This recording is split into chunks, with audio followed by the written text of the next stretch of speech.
Everybody, welcome back to another video lecture. Today we're going to take a look at our second theistic response to this question, what's the meaning of life, from Philip L. Quinn. So without further ado, I'm just going to go ahead and jump right into it. So Quinn himself, interesting philosopher, thinker. Here we go. So there's a picture of him over there. American philosopher, 20th century philosopher. The APA, the American Philosophical Association, has a prize in his honor for really service to the profession. So it's a selfless individual, certainly somebody who strived to be his best and do his best in contributing to the world around him. Mainly wrote on philosophy of science and philosophy of religion. And so part of what we're going to see in the reading today is how he thinks religion, and specifically Christianity, though we're going to see he's fairly open-minded and he doesn't want to be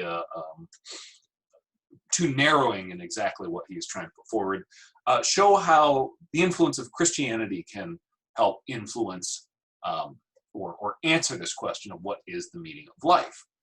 So this piece of his meaning of life according to Christianity, what are we going to get in this piece? Well, he outlines really three ways lives can have meaning. There's going to be, again, this is really sort of broad strokes of what he does. He distinguishes between imitators and admirers of Christ. And he draws on Soren Kierkegaard for this. We'll have a little bit of a discussion of that. Explains how Christianity relates to the three types of meaning outlined in one, and then ultimately emphasizes that Christianity can provide a kind of meaning to life, but as I already indicated, Quinn really advocates for a kind of humility, that he doesn't want to have Christianity seen as really the exclusive way that a life can have meaning, certainly not the exclusive religion that might be able to give life meaning, though I think there are still some interesting questions left from this piece about ultimately the view that Quinn is advocating. And then, of course, there are always questions about whether or not he's right in the first place. And so this is something important to keep in mind in philosophy. It's not just about figuring out what other people have said. So in this case, we're going to try to figure out what Quinn's really trying to say in this piece, what he's committed to, what he's not so committed to. But of course, there are these questions of clarification. What did this person really think? What did they really mean? And especially when you're dealing with an author who is now deceased, as Quinn is, really what we have are the records. We have what he wrote and perhaps what he said to someone that's written down, or a tape or something like that. But we can't go and ask him questions anymore. So we've got to do some thinking about what it is he was really trying to say, just like we did with Tolstoy.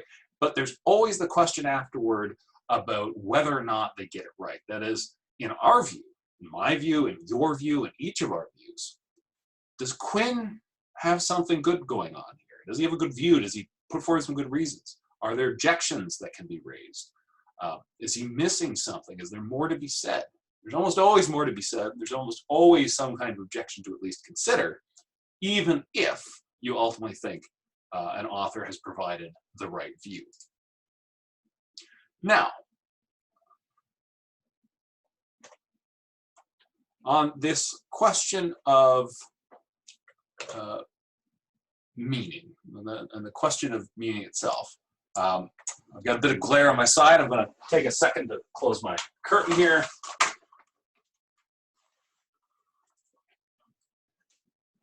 So Quinn starts his piece with a little bit of context around this question. What's the meaning of life, or what's the meaning of something in general?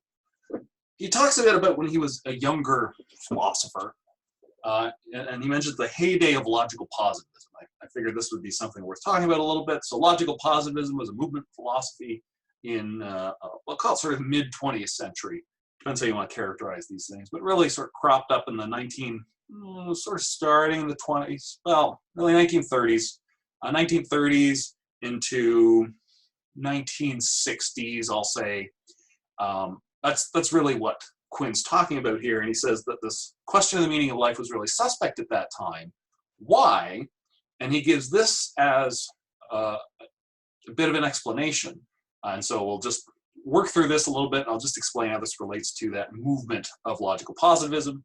As Quinn puts it, the bearers of meaning, and this is according to the tenets of logical positivism and people who would be characterized as logical positivists, the bearers of meaning are linguistic entities such as texts or utterances.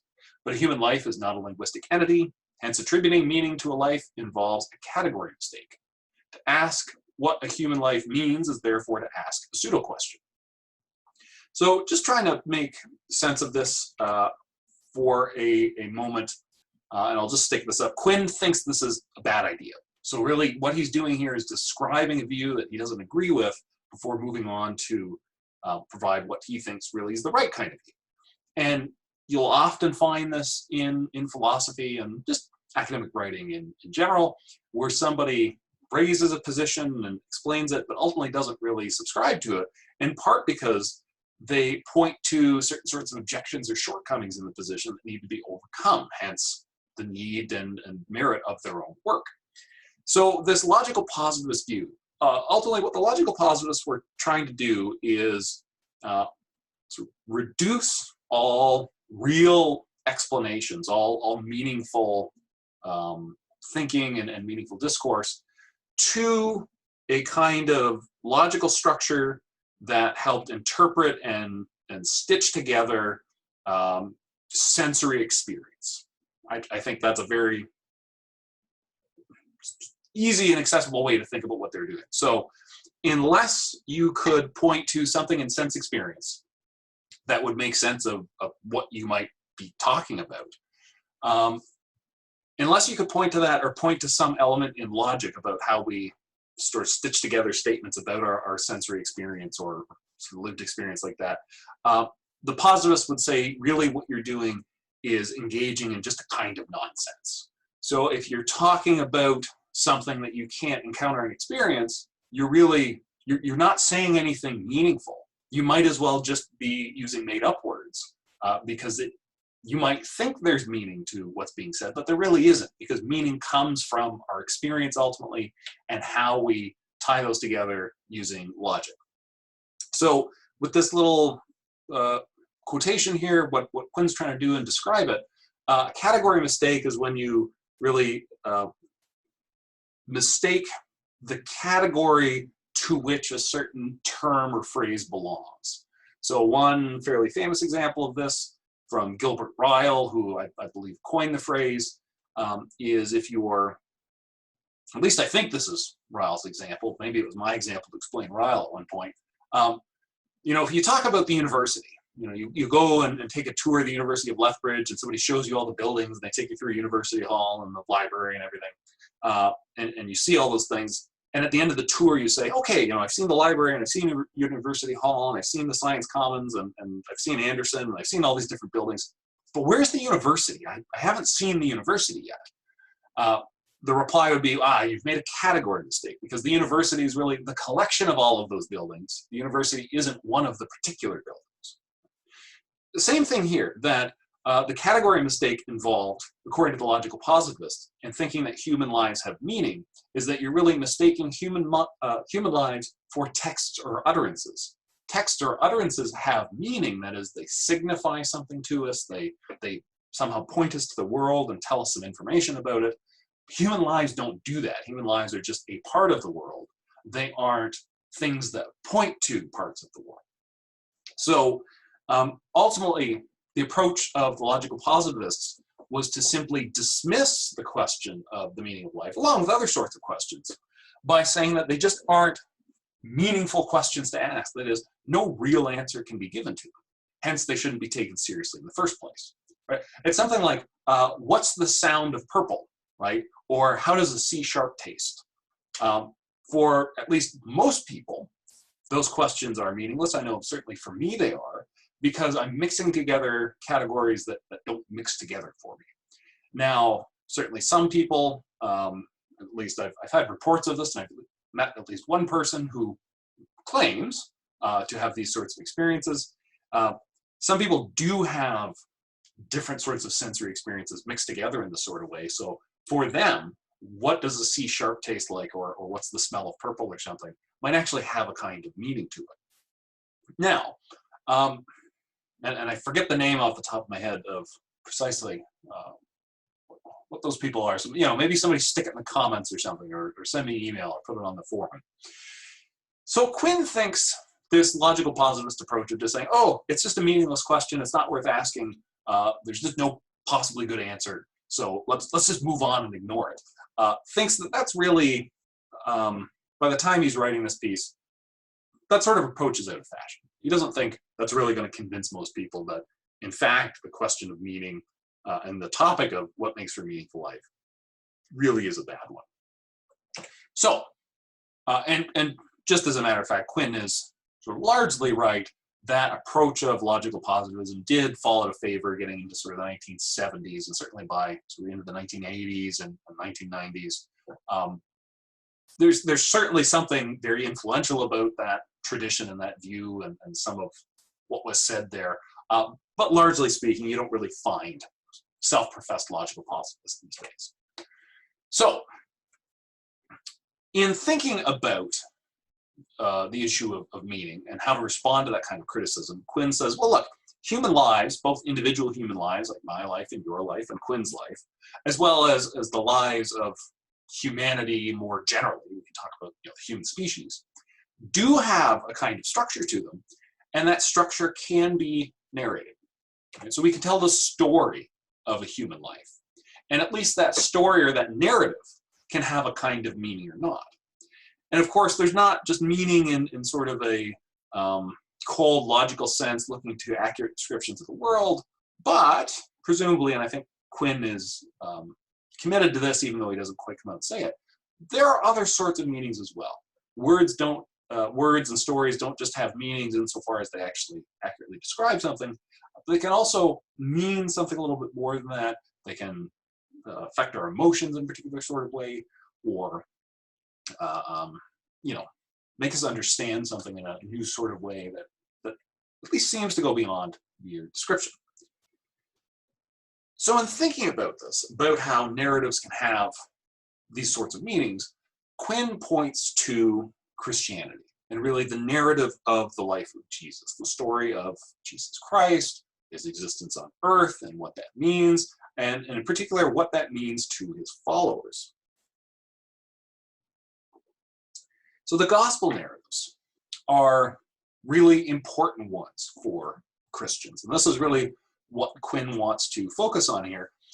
What role do those sorts of narratives help play in giving a meaning to life for Christians? And then there's also this broader question about, well, what about non-Christians? And I'm going to raise that. Quinn certainly touches on it, at least in the piece, but I'm going to try to raise it a little bit more straightforwardly and sort of put the finger on some of the questions that Quinn perhaps doesn't fully answer in this piece, but maybe he does, right? And this is always an issue when you're interpreting a text. What are they really saying? There's room for argument here as well, right? We can point to different elements in the text. You go through the reading, you read several pages. What we have are all these words on a page. We've got these sentences. Of course, those are supposed to mean something. They're all supposed to fit together in a certain way to drive home a certain kind of point. But texts don't speak for themselves. They have to be interpreted. We have to understand them a certain way, and we can understand them in different sorts of ways. And some of those ways of understanding can be better or worse, depending on the textual evidence we have, and depending on the sorts of reasons we can give for interpreting and understanding parts of the text in a certain kind of way. Now, one point, and we'll come back to this a little bit, that Quinn raises is that the gospel narratives can be helpful for instilling meaning, even if they're not entirely accurate. Now, that's not to say Quinn is trying to call them into question and say, oh, nothing in the Bible is true or something like that. Rather saying, look, it doesn't seem to matter quite so much if things happen exactly the way the gospel narratives said they did. Rather, the gospel narratives are telling us sort of a plausible version of the way things really happened. So, Quinn outlines three sorts of meaning that a life can have, and then he connects those gospel narratives and Christian tradition to it. So the first kind of meaning is axiological meaning. Axiological, there's another philosophical word, comes from couple ancient Greek terms, the logical part, or the, something ending in ology or logos or something like that, comes from this Greek word logos, really meaning study of or understanding of or count of, something like that. The axio part came from a Greek word really just sort of meaning value. So it's sort of the meaning of value or value-laden meaning. Hopefully the definition, just straight out of Quinn, is going to help. It says, a human life has positive axiological meaning if and only if. When you see if and only if, that really means all of the following conditions need to be met to have the thing in question. And you can only have the thing in question if the conditions are met. So in this case, a human life has positive axiological meaning if and only if it has positive intrinsic value, and it is on the whole good for the person who leads it. So if we can point to a human life that has positive intrinsic value and is on the whole good for the person who leads it, then that life has axiological meaning. Right? Vice versa, if a life has axiological meaning, that means it meets these two conditions. So in some ways, I think just an easy way to understand this, if that word axiological is a bit of a stumbling block, valuable, right? It was sort of worthwhile, it was good in a certain kind of way. And it's something a little bit different from having a purpose, and we're going to see, because that's really the second sort of meaning. So axiological meaning is really that it's just sort of good in itself, right? Now there's two different kinds of value. So when he's talking about intrinsic value, that's one way we can say something is valuable. Right? And I already talked about this in the video about what philosophy is and why it might be valuable. Something can be intrinsically valuable. It's just valuable for its own sake. So for instance, happiness. Right? If you do something and somebody says, why are you doing that? You say, it makes me happy. And they say, but why do you want to be happy? Most of us at that point usually sort of look at the person and say, that's a bad question.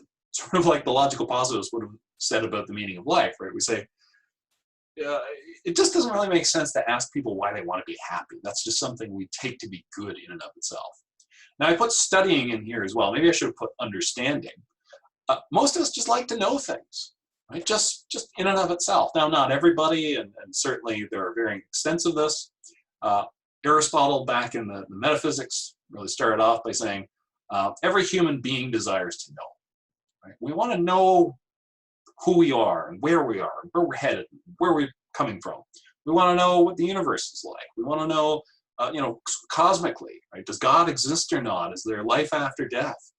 Is there some sort of point or purpose? Really, these are all questions about that get wrapped up in the meaning of life. And if we're asking that kind of question, one way to look at it, we just want to know. Right? Somebody says, well, why do you want to know that? I just want to know. In fact, that's at least my motivation for an awful lot of what I do. I just want to know. In some ways, my own becoming a philosopher is a very selfish enterprise. My primary object of study has largely been myself. But of course, not myself in isolation. I don't just sort of sit around staring in the mirror. I think my life wouldn't go very well if I did, for a number of reasons. But I really want to know about everything around me. I want to know about what I am and where I've come from and where I'm headed, and what sorts of things I should do or shouldn't do, what the universe is like, what purpose, if any, there is. These are all, I think, incredibly important and interesting questions. And even if really nothing more comes from learning the answers to them than knowing what those answers are, to me, that's enough. Right? I don't do it for some other reason. Now, not everything is intrinsically valuable. And certainly some things seem to be valuable because they help get us something intrinsically valuable. We can call those things instrumentally valuable or instrumentally good. Right? We can use good and valuable in synonymous ways, at least for our purpose here. So something that's instrumentally valuable, maybe I should have even sort of duplicated some of these things. For instance, a couple of these examples, physical training, making money, these things really come out of Plato because he really regarded those as things people didn't really want to do, but did for the benefits they provide us. I put on studying here again. Right? If you aren't as motivated to find the answers to some of these questions as say I am, right? These particular questions, or you just regard the whole activity of studying and education as instrumental. It's really for some other purpose. It's not valuable in and of itself. It's valuable for something else, what it gets you. Then it's instrumentally valuable.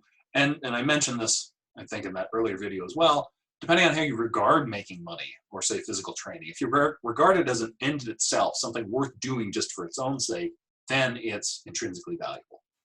So with this distinction in hand, just looking back up to axiological meaning, what Quinn's talking about, a human life has positive axiological meaning, really actually has the thing, if and only if it has positive intrinsic value. That is, it's valuable for its own sake, and it's on the whole good for the person who leads it.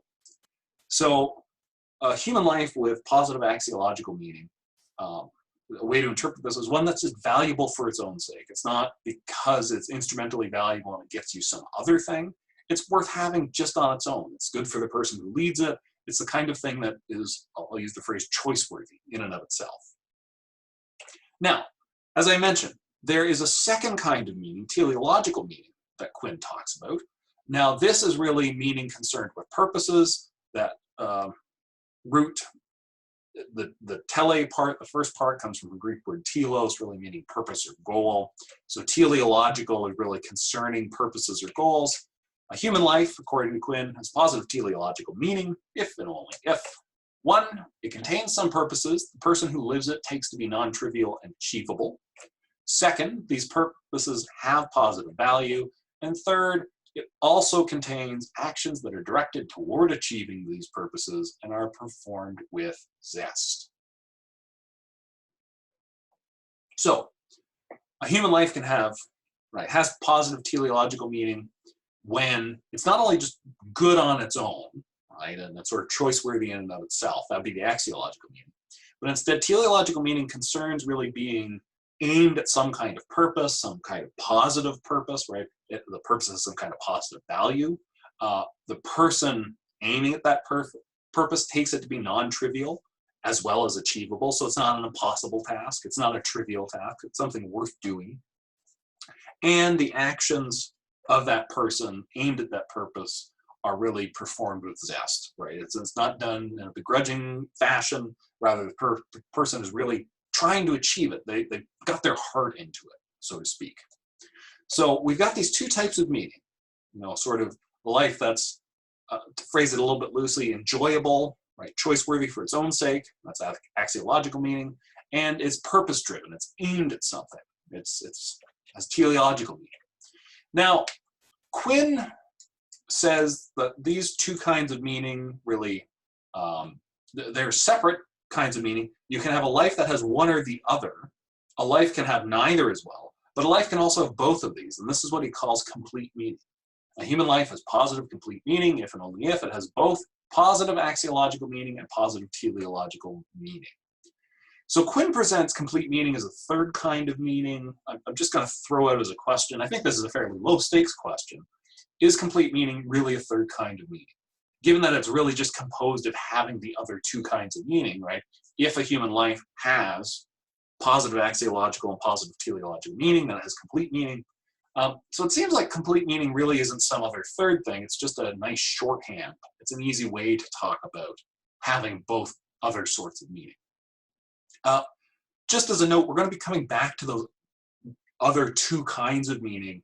Other thinkers are going to use a similar sort of distinction throughout the course. Really, what Quinn is going to be doing in the rest of this piece is taking that distinction, those two different ways we can think about meaning, right? Sort of being valuable in and of itself, being choice-worthy on its own, and being purpose or goal-driven, being aimed at some worthwhile project.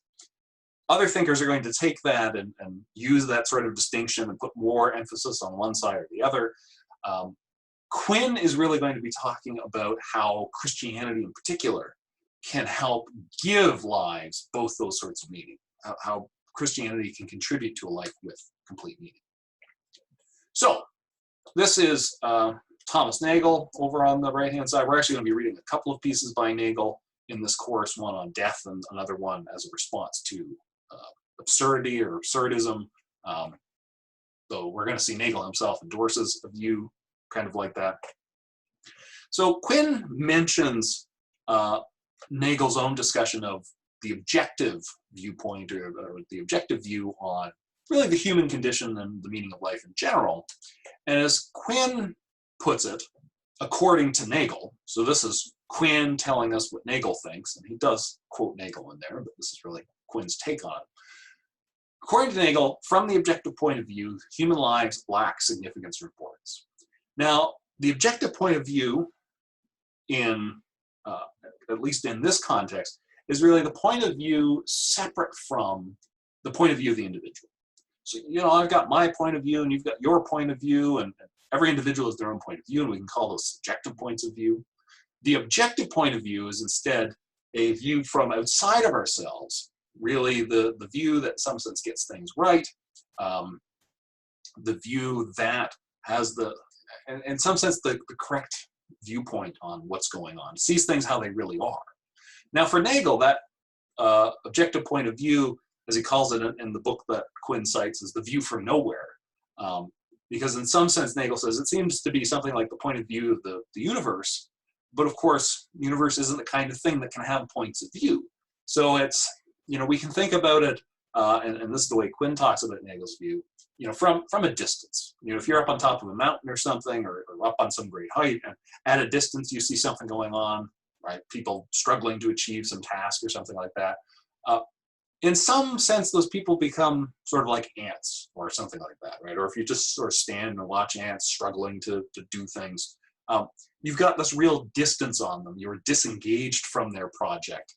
It's not really your concern, which gives you a different kind of point of view on what's going on. Now, Quinn thinks we, just humans in general, should resist that understanding of the objective point of view, really what Nagel's putting forward. We should resist this view that human lives lack importance or significance, be a kind of nihilism, a kind of complete lack of value or purpose or meaning. Instead, Quinn thinks that, at least for Christians, the objective standpoint is the point of view of an omniscient and perfectly good God. Now, omniscient means all-knowing, right? Perfectly good or omnibenevolent. This is the general characterization of God given in Christianity, as well as other religious traditions as well. We're going to take a look at a Jewish perspective next week, and then we're going to wind up hearing from, by the end of the course, a Buddhist and a Confucian perspective. Certainly there are many more as well that we could hear from. So if you've got any fruitful suggestions in terms of what would make for a nice sort of concise reading from another religious tradition on the meaning of life, if I were to do this course again, I'm all ears. I'm always open to trying to incorporate some new material. We're always constrained by how much we can actually fit into the course. But if you've got any suggestions or comments, feel free to send me an email or add a comment on the video or something, and I'd love to hear them. So Quinn thinks, Nagel's view, the objective standpoint is one where there's really no meaning, no value to human life. If you look at us from a detached point of view, what you wind up seeing is people sort of engaged in projects and struggling to achieve things, but there's really no point to it in the end. From the objective point of view, doesn't care about us. Quinn thinks that, at least for Christians, right, the way they characterize the objective point of view is really the God's eye view, God's point of view, and that is a caring view, one that not only is significantly detached from us, but because God's omniscient, God can know everything about us. Being perfectly good, God also cares about us and how we're doing. And that is really part of what Quinn thinks helps add some meaning to life, that Christianity can really be a source of meaning. And he draws on Søren Kierkegaard. There's a portrait of him over on the left there, 19th century European, Danish thinker, very influential in religious traditions or proto-existentialism.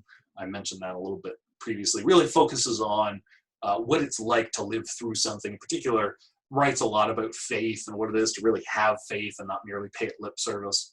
And so Quinn draws on this distinction that Kierkegaard makes between admirers and imitators of Christ. Now, the admirer looks on like a spectator. Right? They applaud what they see. They say very nice things. Oh yeah, Jesus was really great. And and this can apply to anything, right? The imitator-admirer distinction. Quinn is interested specifically in admirers and imitators of Christ. Could be anything, right? If somebody is an admirer, they really sort of look on, they're a kind of spectator, they approve of what it is, that's why they're an admirer, but they don't really take part in the activity. They don't try to become like it. So look, I can be an admirer of, I don't know, a music group or certain kind of music or something. When I sort of listen to it and I say, oh yeah, that band's great, but I'm not actively trying to become a musician. The imitator is the one who not only approves of what they see, but then tries to take part. They try to, well, imitate it, right? They try to mimic it, try to make their own lives and projects resemble what they're viewing as closely as possible. And for the imitator of Christ in particular, and Quinn spends a little more time talking about this, so I'll mention this point, but as always, I'm not going to go into the full detail. If you want the full detail, read the original piece. The imitator, specifically of Christ, really is aiming to meet the stringent practical demands of discipleship. And that means living like Christ, not just looking on and saying, oh, great that Christ was here and died for my sins and now I get sort of a free ride to heaven, but instead tries to actually imitate Christ and take on what it is to really be a disciple. And Quinn spends time explaining, as he says Kierkegaard also does, that imitators can really expect to suffer because of their imitation, right? That to imitate Christ isn't to imitate the glorious Christ of the resurrection, but rather to imitate the suffering Christ of the earth, the one who is rejected, who's insulted, right? The one who is ultimately punished and in fact tortured, crucified, right? That's the Christ that the Christian has to aim to imitate. And realistically, that's what they can expect to get for their efforts. To really be like Christ is to suffer like Christ. And in fact, perhaps paradoxically, but I don't really think so, imitators can expect to be despised by and perhaps even persecuted by admirers. And something Quinn draws attention to, that Kierkegaard, I think, does a very nice job of drawing attention to, is just frankly how odd it would have been to have actually been around Christ. Just assume, for the sake of argument, right, Christ really is the Son of God, or he's, God in a particular form, right? Assume Christianity is correct. How weird would it have been to have been around Christ? Also, assuming, right, and the gospel narratives really tell us this, of course, not everybody believed that Christ was the Son of God or sort of God incarnate in a certain kind of way. So if you translate it into modern terms, right, think about if Christ was here again, right, the second coming happened now. What would that be like? Well, probably there would be a lot of people who wouldn't believe that it was actually happening. Right? It would seem, and I don't mean to be really offensive with this, but there are all sorts of people who claim all sorts of bizarre things now that largely are dismissed, right? People who walk around saying that they're Christ or God or whatever. And largely speaking, we dismiss those people as somehow unhinged or, having some kind of mental issue that they need to work through. My guess is that if Christ were to come back today, we would regard him in the same kind of way.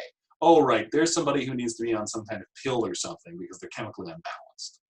So the imitator of Christ tries to really live like Christ, but can expect to suffer as a result from that. Right? That seems to be the reasonable expectation, Quinn thinks. So the life of those imitators will have positive teleological meaning, despite the suffering it is likely to contain. Right? Now, why will it have positive teleological meaning? Well, you think back to the definition. To have positive teleological meaning is really to have some kind of purpose that has a real value that you're trying to attain. You commit yourself to it. You think it's achievable. Right? You can actually do it. It's not trivial. You commit yourself with a zest. Right? Your actions have a certain kind of vim and vigor to them. So trying to live like Christ seems like a worthwhile kind of project to undertake. But if the life of the imitator really is characterized by suffering, then it may lack axiological meaning. Now, it's going to really depend on how the life actually goes, Quinn says, because you can lead a happy life, one that has positive axiological meaning, even if you're an imitator. But, Quinn says, the reasonable expectation is that, in fact, it's going to be characterized by suffering. If you look particularly at Christian martyrs over time, arguably at least some of those lives have not gone well. Right? You've got people who commit themselves to trying to live like Christ, to be a disciple, to go out and spread the Christianity, right? What happens? They're tortured and killed. Now, a life that ends up in great suffering and ultimately death may in fact fail to have axiological meaning. But the Christian afterlife can provide that sort of meaning, and as Quinn puts it, even seems required to do so for the imitators who suffer and die on earth as a result of their imitation. So if in fact there is a blissful afterlife awaiting the imitator of Christ, then that the life of the imitator can have complete meaning, because it'll have positive teleological meaning in that effort to really imitate Christ and be like Christ. And even if the earthly part of that life is characterized by suffering and death and thus lacks positive axiological meaning, in a blissful afterlife, and if we consider the life of that person in the afterlife as a continuation of the same life that started on earth, then overall that life will be good on the whole for the person who leads it, and really be intrinsically valuable, be choice-worthy in and of itself. So heaven, right, the afterlife, can help secure positive complete meaning on the assumption it exists. And here again, note, Quinn is not giving us an argument to think, in fact, it really does exist. What he is just sort of assuming here is that in at least sort of broad strokes, Christianity is true. Right? If in broad strokes Christianity is true, then what follows? Well, Quinn is arguing, it follows that Christianity can provide complete meaning for the lives of at least the people who try to imitate Christ. Now, not everybody will be an imitator in Kierkegaard's sense, the sense that we've been talking about here. What about other people? Well, Quinn says, Christianity also has this cosmic meta-narrative of salvation history. And so what's that? Well, cosmic, right? It's very overarching, very, very general, and includes really the cosmos, the whole of existence in some sense. It's a meta-narrative because it's not just sort of one story, but it's a story about all the stories. It's a story about how all those stories fit together. It's really the overarching purpose or goal of the whole thing. Now, this cosmic meta-narrative really sees all of creation, right, including humans, as meaningful parts of God's plan for the cosmos.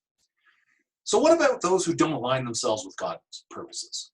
Again, just assuming we've got this cosmic meta-narrative that tells us how God created everything, the ultimate purposes God has, and what's ultimately going to happen. What about people who turn away from God, and in particular the character of Judas from the Bible that Quinn talks about, right? One who explicitly rejects God's purposes, gives up Christ to be crucified. Well, here again, we can engage with this hypothetically. So in the introduction to argumentation, I was talking there about really framing your assumptions, being clear about what your assumptions are. And then when we're arguing from assumptions, we're saying, look, I'm just going to assume, broad, as Quinn's doing, Christianity in broad strokes is correct. What follows from that? You can think about that as an if-then statement, right? If Christianity in broad strokes is correct, then, well, what follows for the meaning of life, right? Now, I've posed that as a question, but ultimately we want the answer. And this is what Quinn's trying to do, is Quinn's trying to give us an answer. So if everyone, getting more specific now about this question about what about, I know I just said about way too many times, what about the people who don't align themselves with God's purposes? What about Judas? What about somebody like that? Quinn says there's been arguments throughout the course of Christianity, arguments and disagreements about the afterlife, who gets to go there, whether or not predestination occurs, or it's free actions during one's life that wind up, making you justified to get into heaven or something like that. So if everyone gets to heaven, at least eventually, if the universalist view is correct, that ultimately all souls will wind up in heaven, right? Even if they go through some sort of process in other stages before they get there, then everybody has complete meaning in the end, Quinn thinks. Right? If everybody winds up in heaven, no matter how your earthly life went, even if it was terrible, it was characterized by suffering and so on, and if we had the choice from sort of an objective point of view, we got to see what our life would be like beforehand, and then we got to choose whether or not we'd actually live through it. Some lives arguably would not really be choice-worthy in that sense, right? They're not enjoyable. It doesn't seem like they're worth having just for their own sake.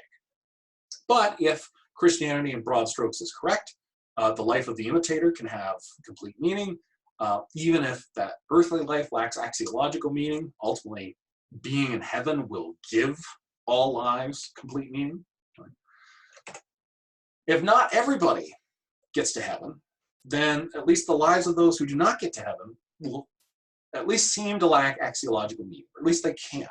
So if their earthly life isn't choice-worthy, and then there's no blissful afterlife to look forward to, in some sense, nothing makes up for that suffering and experience on earth.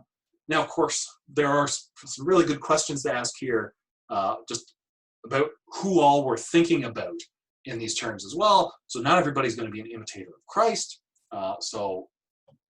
Assuming people are aligned with God's purposes, at least in some sense, what's going to follow with the existence of an afterlife, heaven or not?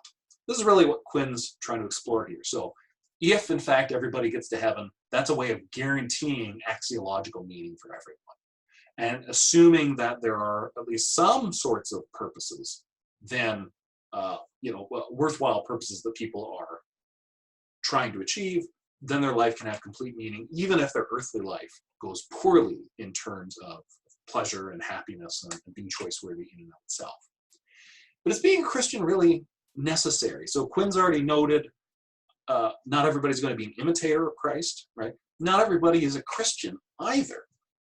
So I'm posing this as a question here that Quinn engages with to some degree, but I don't think quite frames as clearly as he could have, at least not in what we have of the reading, because it's cut down a little bit. So must one try to imitate Christ for their life to have teleological meaning, a positive teleological meaning? That is it a necessary condition of a meaningful life that one imitate Christ? If you don't imitate Christ, so in other words, if you don't try to imitate Christ, does it follow that your life will fail to have teleological meaning, thus complete? So we can think about people who follow other religions, right? People who are theists, they're just not Christians, right? They might be Muslims or Jews or Hindus or Buddhists, right? And we could go on and on and on. People who follow Aboriginal belief system. What about atheists and agnostics? So atheists, people who are really committed to saying all theistic views are false, right? There really isn't more than the material physical world that we live in right now. An atheist can be open to sort of non-material dimensions as well, right? Certain forms of energy or something like that, but ultimately is committed to not theism. That's the A part. The agnostic is somebody who just really isn't quite sure, right? They sort of are detached from it. They sort of see all the competing positions, or at least enough of them, and they say, right, I see what all the different people and different traditions say, and I'm just really not sure if any of them have it right. They might. I'm just not convinced yet. I'm not committed to it. Now, Quinn at least seems to leave open the possibility that there are other sources of teleological meaning in lives, other than trying to be an imitator of Christ. So when he's talking about aligning with God's purposes, right, so trying to lead your life the way you're supposed to, which seems to involve really being an imitator of Christ, he says, aligning with God's purposes in this kind of way can thus be among those, or of those ways, that give positive teleological meaning and thereby contribute to, giving positive complete meaning to a Christian's life. So aligning with God's purposes can give or can contribute to positive complete meaning, because it helps give us a kind of positive teleological meaning. This seems to leave open the possibility that we can derive teleological meaning in other ways, right? That people that believe in other traditions can get that in other ways, or people that just don't believe in any such tradition perhaps can. But Quinn isn't quite clear on it. So I think, or at least the way I'm presenting here, I don't think he's quite clear on it. So this is a question, right? This is something you could engage in with Quinn's views. This kind of a shortcoming of his view. What does he really think here? Perhaps how does Quinn compare to Tolstoy on this particular kind of point? And I think there's a good question, because Quinn's really focusing on the imitators of Christ. He says a little bit less about other people, right? What about the mere admirers, right? Do they really get positive teleological meaning from their admiration alone, or can they get positive teleological meaning some other way?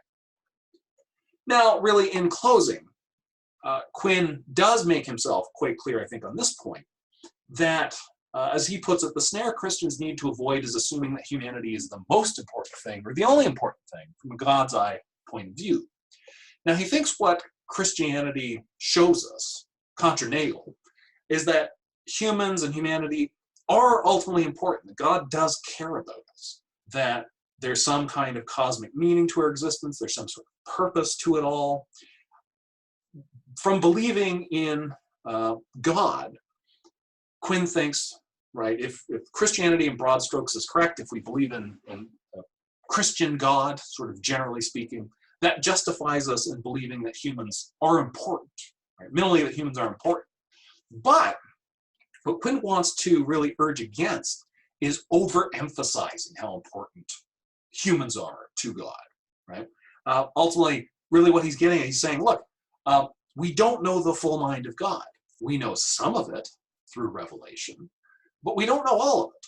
So to think that humans are the only important thing, or the most important thing to God, would really be a kind of hubris, a kind of unjustified overestimation of ourselves in the grand scheme of things, right? Think about what I was talking about, the size of the universe. For all we know, there could be millions of other species, and assuming God exists and cares for us, if God created the whole cosmos, then presumably God, at least may, also really care about all of those other species and each individual member of them as well. Maybe humans aren't alone in being the objects of God's love and creation. Maybe we are, right? And Quinn's not ruling that out either. He's not sort of committing himself to, oh yeah, there's all these aliens that God is really committed to. He's just saying, look, we don't know. You don't know everything there is to know about God, right? And to think you do is really to be hubristic. So he thinks Christianity, assuming it's true, gives us reason to believe humans really are important, and there really is some kind of meaning to human existence overall and to our existence individually. But he also thinks, in addition to not overestimating our importance as humans, thinks Christians also should not exaggerate the certainty about life's meanings to be derived from their narratives, because other religions have reasonable stories to tell about life's meanings, as do some non-religious worldviews. So although Quinn thinks Christianity is really a source of complete meaning, at least, right, for some people, especially if we're on the universalist assumption that everybody ultimately gets to heaven, he does want to urge against seeing Christianity as the only thing that can provide meaning to an individual's life. And he wants to leave the door open to the fact that other traditions, other viewpoints can provide good reasons, good explanation, good points when it comes to thinking about really the meaning of life and what is it that can provide meaning in human lives. So that's really what I've got to say about Quinn. He, I think, does quite a good job in framing a view sort of based on just assuming Christianity, at least in broad strokes, is true. What seems to follow for the meaning of life?